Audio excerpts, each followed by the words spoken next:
정치자께서 보내주신 아주 흥미로운 자료들 함께 깊이 파고드는 시간입니다. 오늘은 좀 특별한데요. 옥토버 걸스라는 가상의 4인조 여성 펑크록 밴드에 대한 정말 상세한 캐릭터 프로필과 배경 스토리를 보내주셨어요. 네, 이게 그냥 단순한 멤버 소개 자료가 아니더라고요. 밴드라는 무대 위의 모습이 아니라 그 무대 뒤에 각자 어떤 비밀, 또 어떤 상처를 숨기고 있는지를 굉장히 깊게 파고들고 있어요. 맞아요. 그리고 그 고통이 어떻게 펑크락이라는 아주 시끄럽고 때로는 공격적인 음악의 원동력이 되는지 그걸 따라가는 내용이라 무척 흥미로웠습니다. 네. 자료 첫 편지에 있는 이 문장이 모든 걸 딱 말해주는 것 같아요. 너무 착해서 슬픈 우리들이 비명을 지르기 위해 악기를 들었다. 이 한 문장에 진짜 모든 게 담겨 있네요. 이번 시간에는 이 문장을 길잡이 삼아서 상처 입은 네 개의 영혼이 어떻게 서로에게 예기치 않은 구원이 되어주는지 그 과정을 한번 따라가 보겠습니다. 좋습니다.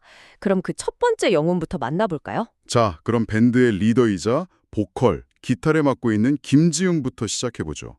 자료를 보면 겉으로는 정말 얌전하고 평범한 딸로 묘사되는데 그 이면에 아주 깊은 트라우마가 있다고 하거든요. 이게 정확히 어떤 사연인가요? 핵심은 한 단어예요. 죄책감. 몇 년 전에 자신을 도와주러 오던 친오빠가 교통사고로 세상을 떠났어요. 그 이후로 나 때문에 오빠가 죽었다는 생각에서 한 발짝도 벗어나지 못하고 있는 거죠. 결국 우울증의 공황장애 진단까지 받았고요. 그런데 더 힘든 건 그 슬픔을 표현할 곳이 전혀 없다는 거군요.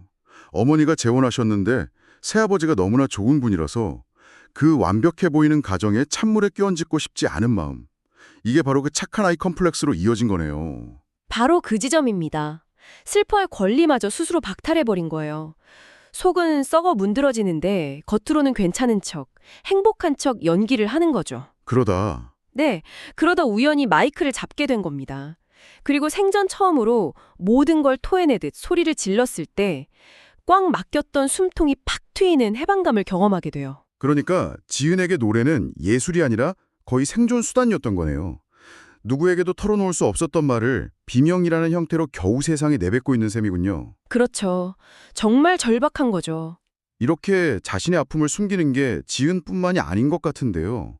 이 밴드, 뭐랄까 다들 숨바꼭질이라도 하는 건가요? 하하, 그런 셈이죠. 다음 멤버인 베이시스트 박유나를 보면 그 말이 딱 맞습니다. 화려한 금발, 세련된 패션, 서울 명문대생. 누가 봐도 그냥 강남 부잣집 딸 이미지인데 이 모든 게 사실은 정교하게 만들어진 가짜 모습입니다. 이 부분 정말 충격적이었어요. 실제로는 제주 서귀포에서 감귤가 수원을 하는 부모님이 농협빚에 시달리고 있다는 거잖아요. 네네. 부모님 걱정 끼쳐드리기 싫어서 이번에도 장학금 탔어 라고 거짓말을 하고요. 실제로는 제2의 금융권 대출에 야간 물류센터 상하차 아르바이트까지 하면서 학비랑 생활비를 벌고 있었던 거고요. 그렇죠. 여기서 정말 마음 아팠던 대목이 귤 트라우마라는 부분이에요. 부모님이 사랑으로 보내주신 귤 상자를 볼 때마다 자신의 거짓말이랑 부모님의 고생이 떠올라서 죄책감에 시달리는 거예요. 그래서 자기는 그 귤을 한 입도 먹지 못하고 주변 사람들한테 다 나눠준다고 하죠. 잠깐만요. 귤 트라우마요? 그 표현이 정말 가슴을 찌르네요. 부모님 사랑의 상징이 오히려 죄책감의 증거가 되어버렸다는 거잖아요. 결국 그러다 수업 중에 쓰러지기까지 하고 정말 위태로웠네요. 네, 거의 벼랑 끝까지 몰렸죠. 다행히 평소 유나를 눈여겨보던 한 교수가 정신과 치료를 꾸준히 받을 것을 조건으로 이제 근로장학금을 연결해주면서 간신히 한숨 돌리게 됩니다.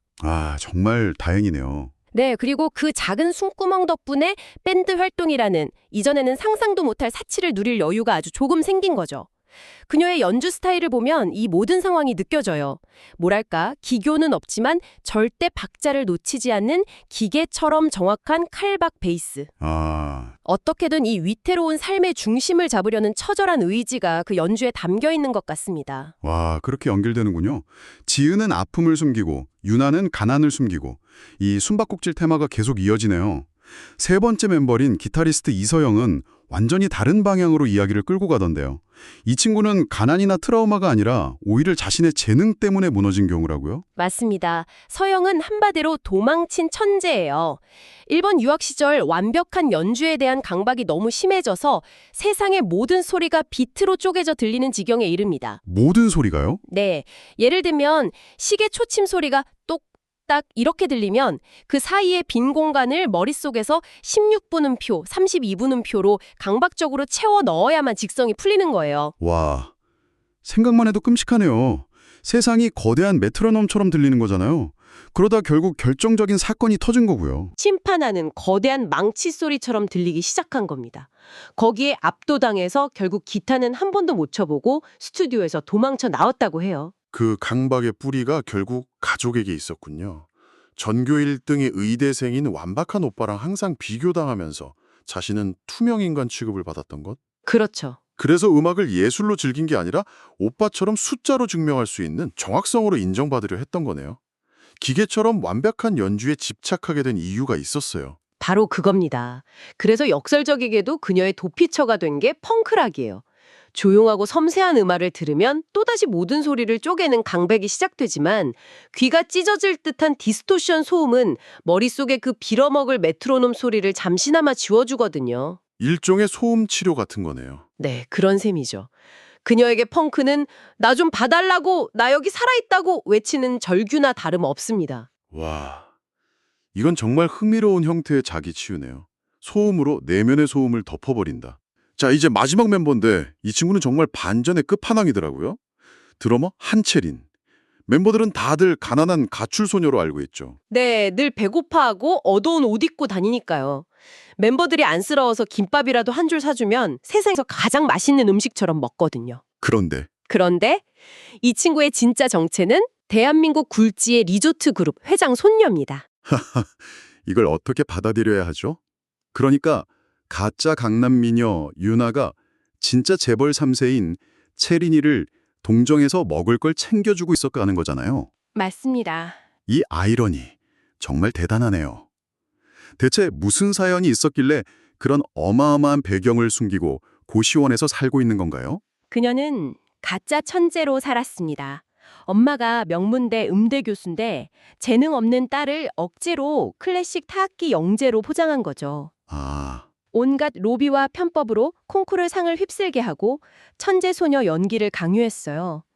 체리는 극심한 가면증 후군에 시달리다가 결국 모든 걸 버리고 도망친 겁니다. 가족들한테는 뉴욕으로 유학 간다고 속이고 몰래 귀국해서 숨어 지내는 거고요. 그런데 여기서 할아버지가 정말 독특한 역할을 하더라고요. 손녀의 일탈을 눈치챈 유일한 가족인데 부모에게 비밀을 지켜주는 대신 아주 재미있는 제안을 하죠. 월세는 내주마. 하지만 생활비는 네 힘으로 벌어봐라. 맞습니다. 그래서 아주 기묘한 통경이 연출돼요.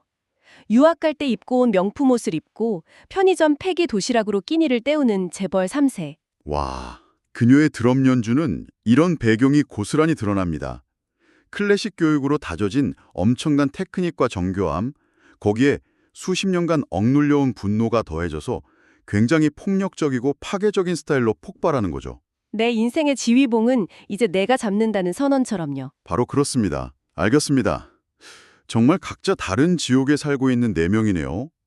그런데 이렇게 서로 다른 배경과 아픔을 가진 사람들이 대체 어떻게 한 자리에 모일 수 있었던 걸까요? 그 연결고리가 바로 닥터 최라는 정신과가 있었더군요. 네, 닥터 최는 지은의 창단 의사였습니다. 동시에 서영, 유나, 채린도 그의 환자들이었죠. 그는 지은의 상처가 단순한 말이나 약물로는 치유될 수 없는 종류의 것이라고 판단합니다. 그리고 문득 비슷한 상처를 다른 방식으로 앓고 있는 자신의 다른 환자들을 떠올리죠. 그러고는 이 네 명을 병원 지하에 있는 낡은 합주실로 불러 모아서는 세상에 있지도 않은 합주치료라는 걸 제안하죠. 이게 요즘 미국에서 뜨는 최신 기법이야. 악보 같은 거 필요 없어. 그냥 아무거나 때려 부숴봐. 정말 황당한 처방인데 이게 먹혔다는 거잖아요. 네, 바로 그 지점입니다. 그날 네 사람은 생전 처음으로 완벽하지 않아도 잘하지 않아도 심지어 엉망진창이어도 괜찮은 공간을 경험합니다. 그 소음 속에서만큼은 착한 딸, 가짜 부자, 도망친 천재, 가짜 영재일 필요가 없었죠. 아, 그저 소리를 지르고 줄을 뜯고 드럼을 부수는 행위 속에서 머리를 짓누르던 우울, 강박, 거짓말, 억압으로부터 벗어나는 짜릿한 해방감을 맛본 겁니다. 이것이 옥토버 걸스의 진짜 탄생 비화예요. 치료를 위한 소음이 그들을 묶어준 밴드가 되었다. 정말 역설적이네요. 그렇게 그들만의 비밀스러운 안식처로 남을 수도 있었을 텐데 이 소음이 세상 밖으로 나오게 되는 결정적인 계기가 생기죠. 바로 지은의 죽은 오빠가 남긴 마지막 선물 때문이었습니다. 맞아요. 생전에 오빠가 만들던 인디게임이 있었는데 그의 사후에 친구들이 유작으로 완성해서 무료로 배포합니다.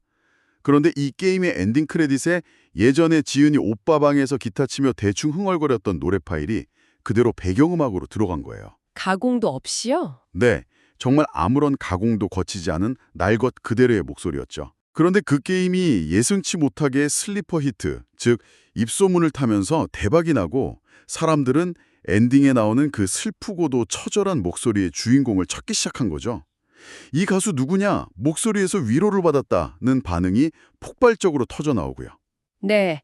라이브 공연 요청까지 쇄도왔는데 지은은 혼자 무대에 설 용기가 도저히 나지 않았어요. 그래서 유일하게 자신의 비명을 이해해지는 멤버들에게 함께 무대에 서달라고 부탁하게 됩니다. 아, 바로 이 순간이 중요한 변곡점이네요. 그렇습니다. 지극히 사적인 치유 행위였던 소음이 죽은 오빠를 기리는 공적인 음악으로 변모하며 세상으로 나아갈 첫발을 내딛는 순간이니까요. 오늘 이 자료들을 쭉 훑어보니 옥토버 걸스는 단순한 밴드가 아니라 서로가 서로에게 의도치 않은 심리치료사가 되어주는 공동체라는 생각이 강하게 드네요. 그 엉망진창 시끄러운 펑크락이 역설적으로 네 사람 모두를 치유하고 있는 거고요. 맞습니다. 그리고 이 관계의 가장 흥미로운 핵심은 이들이 서로의 진짜 사정을 전혀 모른다는 데 있습니다.